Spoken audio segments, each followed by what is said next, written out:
मुल्क के सबसे बड़े सूबे पंजाब में हुकूमत साजी का मरहला। पंजाब असम्बली का इजलास 7 सुबह 10 बजे शेड्यूल। 9 मुंतखब अरकान असम्बली हल्फ उठाएंगे। असम्बली के रवा सेशन में स्पीकर और डिप्टी स्पीकर का इंतखाब होगा।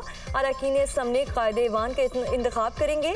निगरान हुकूमत की जानिब से असम्बली सेक्रेटेरिएट को इजलास के बारे में आगाह कर दिया गया। इफ्तिताही इजलास की सदारत स्पीकर पंजाब असम्बली सरदार सब्तैन खान करेंगे। असम्बली इजलास से कबल नून लीग की पार्लिमानी पार्टी का इजलास होगा।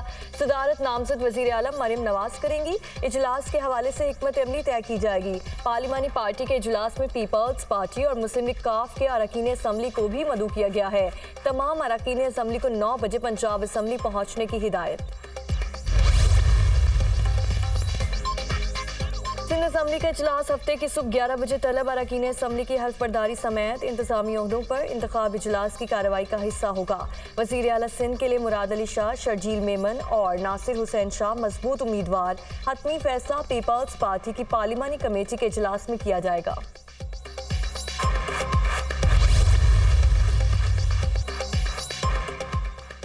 इलेक्शन कमीशन ने पंजाब और सिंध असम्बली में खवातीन और अक़लियतों की नशिस्तों की तफसीलात जारी कर दी। मुस्लिम लीग नून को पंजाब असम्बली में 36 खवातीन की मखसूस 5 अक़लियती नशिस्तें मिली। नोटिफिकेशन जारी। पीपल्स पार्टी को पंजाब में 3 खवातीन की नशिस्तें दी गईं। काफ लीग 2 IPP को 1 नशिस्त मिली। तहरीक इंसाफ के हिमायत याफ्ता सुन्नी इत्तेहाद काउंसिल को कोई मखसूस नशिस्त नहीं दी गई। पंजाब असम्बली की खवातीन की 66 में से 24 नशिस्तें इलेक्शन कमीशन ने किसी को अलॉट नहीं की, जबकि अक़लियती 8 नशिस्तों में से 3 नशिस्तें किसी भी हिमायत को अलॉट नहीं की।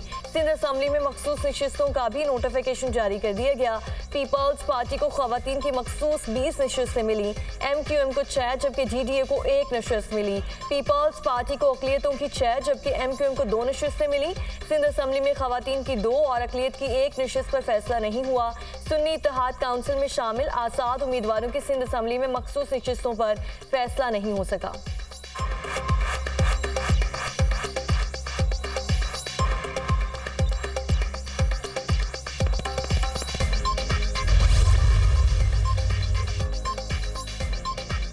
MQM और नून लीग की कमेटीज़ में मुज़ाकराती अमल मुकम्मल। वजारतों, आइनी तरमीम, शहरी तरक्की और इख्तियारात समेत बेशतर मामलात तय पा गए। MQM के हिस्से में कितनी वजारतें आएंगी, सिंध में गवर्नर किसका होगा, हतमी फैसला शहबाज शरीफ करेंगे।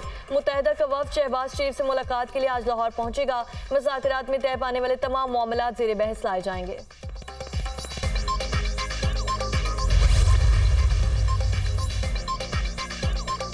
कौमी असम्बली का इजलास बुलाने के लिए समरी सदर मुमलिकत को इरसाल। वज़ारत पार्लिमानी उमूर की जानिब से समरी भेजी गई। कौमी असम्बली के इजलास के लिए 26 से 28 फरवरी की तारीख तजवीज़। 9 मुंतखब अरकान कौमी असम्बली के रजिस्ट्रेशन का काम तेजी से जारी।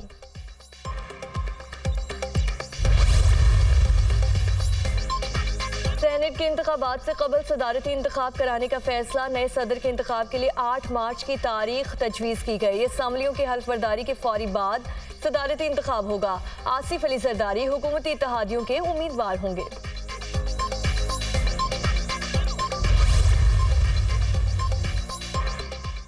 नई मुंतखब हुकूमत को IMF से फौरी तौर पर $6 अरब लेने की मनसूबाबंदी करना पड़ेगी। ब्लूमबर्ग ने पाकिस्तान की मौशी सूरत हाल पर रिपोर्ट जारी कर दी। हुकूमत को आते ही मौशी चैलेंजेस का सामना करना पड़ेगा। मुश्किल सूरत हाल से निकलने के लिए हुक्काम मार्च या अप्रैल में IMF से मुलाकात करेंगे। IMF की फंडिंग 3 से 4 साल के लिए हो सकती है। फंडिंग से तवानाई के शोबे में इस्लाहात हो सकेंगी। IMF का नया प्रोग्राम डॉलर का एक्सचेंज रेट मुस्तहकम रखने में भी मदद देगी। ब्लूमबर्ग की रिपोर्ट में इंकशाफात।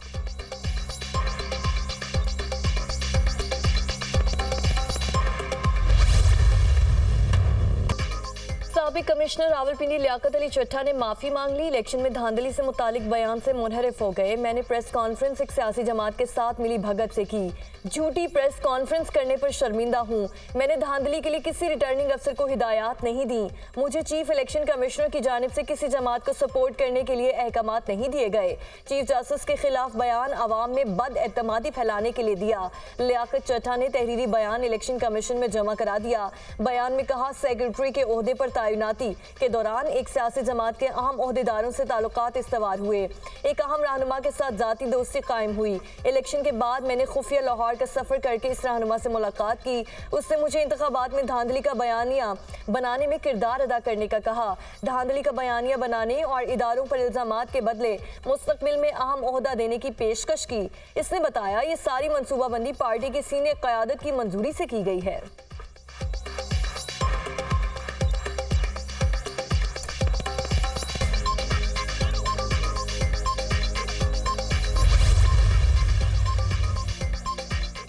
तहरीक-ए-इंसाफ का इलेक्शन में धांधली के खिलाफ IMF को खत लिखने का फैसला। बानी PTI IMF के नाम खत जारी करेंगे। खत में धांधली वाले तमाम हलकों के ऑडिट का कहा जाएगा। जिस मुल्क में जमहूरियत नहीं वहाँ आलमी इदारों को काम नहीं करना चाहिए। बैरिस्टर गौहर अली खान और सेनेटर अली जफर के अडयाला जेल के बाहर मीडिया टॉक। कहा इलेक्शन में प्री पोल और पोस्ट पोल धांधली हुई। अवामी मैंडेट रात के अंधेरे में चोरी किया गया। कौमी असम्बली में जाने से पहले बानी PTI की हिदायत जरूरी हैं। बानी PTI का अफसोस हुआ अदालती हुक्म पर PTI रहनुमाओं को ना मिलने दिया गया। PTI पार्लियामेंट का हिस्सा बनेगी और अपना किरदार अदा करेगी।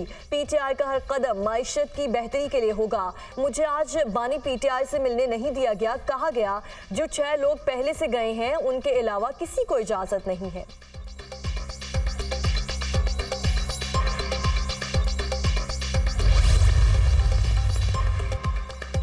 नबी करीम सल्लल्लाहु अलैहि वसल्लम सिर्फ मुसलमानों या इंसानों नहीं बल्कि परिंदों और जहानों के लिए भी रहमत है। महराज की रात तमाम अंबिया कराम ने नबी करीम सल्लल्लाहु अलैहि वसल्लम के पीछे नमाज पढ़ी। किसी और पैगंबर को क्यों ये एजाज़ ना दिया गया? हज़रत इब्राहीम अलैहिस्सलाम ने इन्हें दावत दी थी कि आप सल्लल्लाहु अलैहि वसल्लम इमामत कराएं। इसका मतलब था कि आप सल्लल्लाहु अलैहि वसल्लम के बाद बात खत्म। हमें नबी करीम सल्लल्लाहु अलैहि वसल्लम से ही रहनुमाई लेनी है। हम मजहबी रियासत में हैं। हमारे लिए आपकी ज़ात सरचश्मा हिदायत है। अल्लाह ने हमारे प्यारे नबी को हबीबुल्लाह का लक़ब दिया। चीफ जस्टिस ऑफ पाकिस्तान काजी फाइज ईसा के CDA की जानिब से वाइल्ड लाइफ से फैसिलिटेशन सेंटर वापस लेने के केस में रिमांड। सोशल मीडिया के जरिए सरकारी ओहदेदारों और जजेस के खिलाफ मुहिम। मुश्तरका तहकीकाती कमेटी के 2 अलग अलग इजलास। मुलव्वस तमाम अनासिर के खिलाफ कार्रवाई का फैसला। मुलव्वस अफराद के अकाउंट्स बंद करने के लिए कंपनी से रब्ता करने का भी फैसला। जजेस के खिलाफ मुहिम चलाने वाले अफराद मुल्क दुश्मन मुजरिमाना फेल में मुलव्वस हैं। तमाम लोगों को कानून के जरिए कैफरे किरदार तक पहुँचाया जाएगा। मुहिम में शामिल लोगों को एक बार फिर इंतबाह किया जाता है कि वो बाज आ जाएं। ऐसी मुहिम से मुल्क के अंदर इंतशार फैलने का खदशा है। GIT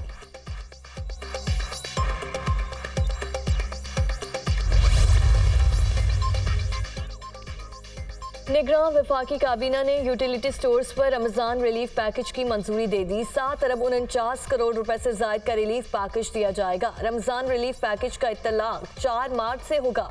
टारगेटेड सब्सिडी के जरिए 19 बुनियादी अशिया पर रियायत दी जाएगी। ECC ने गुज़श्ता हफ्ते यूटिलिटी स्टोर्स पर रमज़ान रिलीफ पैकेज मंजूर किया था। लाहौर हाई कोर्ट ने अद्वियात की कीमतों में तयन का नोटिफिकेशन मुअत्तल कर दिया। दरख्वास्त में वफाकी हुकूमत समेत दीगर को फरीक बनाया गया। मेडिसिन की कीमतें मुकर्रर करने के लिए निगरान हुकूमत ने कानून के मुनाफी नोटिफिकेशन जारी किया। उनके पास ये इख्तियार नहीं है कि नोटिफिकेशन के बाद अद्वियात की कीमतों में इजाफा होगा। दरख्वास्त में मौक़िफ़।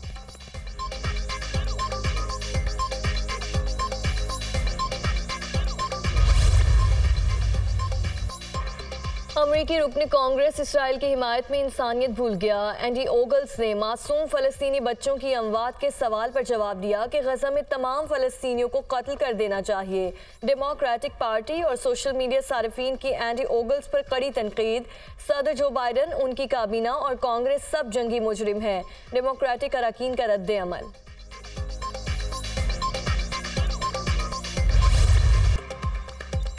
गजा में सहूनी फोर्सेस की तबाहकुन बमबारी के बाद सूरत हाल मजीद अबतर। इमारतें मलबे का ढेर, अस्पताल गैर फ़ाल। इसराइली तैयारों की वसी गजा में बमबारी, 40 फ़लस्तीनी शहीद। गजा में खाने पीने की अशिया की किल्लत, कहत के बादल मंडलाने लगे। इसराइली फ़ौज के दीरुल बल्लाह में फ़साई हमले से अल अक्सा अस्पताल का डॉक्टर शहीद हो गया। फ़लस्तीनी शहदा की तादाद 29,500 तक जा पहुँची। इंसानी और सेहत की सूरत हाल तबाह होने से गजा डेड जोन बन गया। आलमी इदारे सेहत।